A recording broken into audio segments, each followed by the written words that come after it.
Good morning, dear children. Today we are going to study a poem named Drop a Pebble in the Water, written by James W. Foley.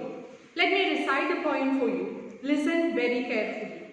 Drop a pebble in the water, just a splash and it is gone, but there is 100 ripples circling on and on and on, spreading from the center, flowing on out to the sea. And there is no way of telling where the end is going to be. Drop a pebble in the water, in a minute you forget. But there is little waves are flowing, and there is ripples circling yet. And those little waves are flowing to great big wave have grown. You have disturbed a mighty river just by dropping a stone.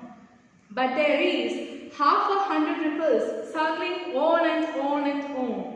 They keep spreading from the center as they go. But there is no way to stop them. Once you have started them to flow, drop an unkind word or careless, in a minute you forget. But there is little waves are flowing, and there is ripples circling yet. And perhaps in some sad heart, a mighty waves of tears you have stilled and disturbed, a life that was happy, till you drop that unkind word, drop a word of cheer and kindness, just a flash and it is gone. But there is 100 ripples circling on and on and on, bearing hope and joy and comfort on each splashing, dashing wave, till you wouldn't believe the volume of the one kind word you gave. Drop a word of cheer and kindness, in a minute you forget. But there is gladness still a swelling, and there is joy circling yet. And you have rolled a wave of comfort, whose sweet music can be heard over miles and miles of water, just by dropping one kind word. So now, let us have a look to the explanation of the poem. Drop a Pebble in the Water, written by James W. Foley. As the title suggests, what is happening to the water when we drop a pebble?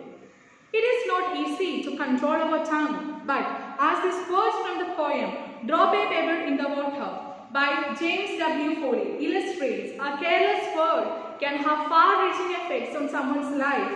Fortunately, a carefully selected, encouraging word may also have positive impact on one's life. Drop a pebble in the water and it is gone. Similarly, when we utter any words from our mouth, we can't take it back and their effects are inevitable. Just like how the drop of pebble in the water creates or causes disturbance in the ocean, an unkind word could cause some disturbance in one's heart too. Our unkind words also disturbs one's happiness and causes a river of tears flow. And however, words of cheer and comfort causes so much happiness or hope to be born and in the hearts of other people in an unimaginable volume.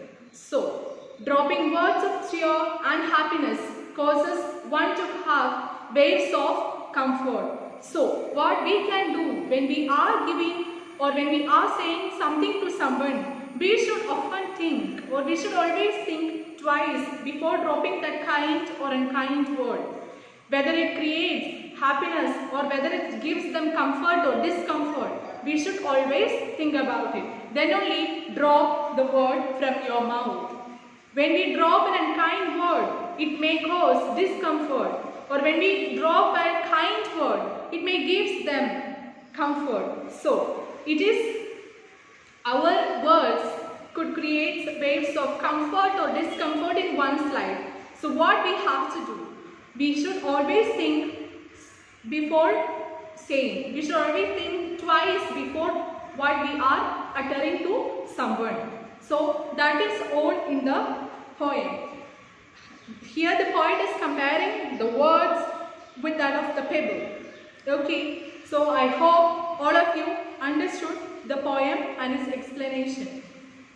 So, the activity, there are some questions at the back side of the textbook. Just write down the heading of the poem and answer the following questions. Send it to me through WhatsApp. Thank you.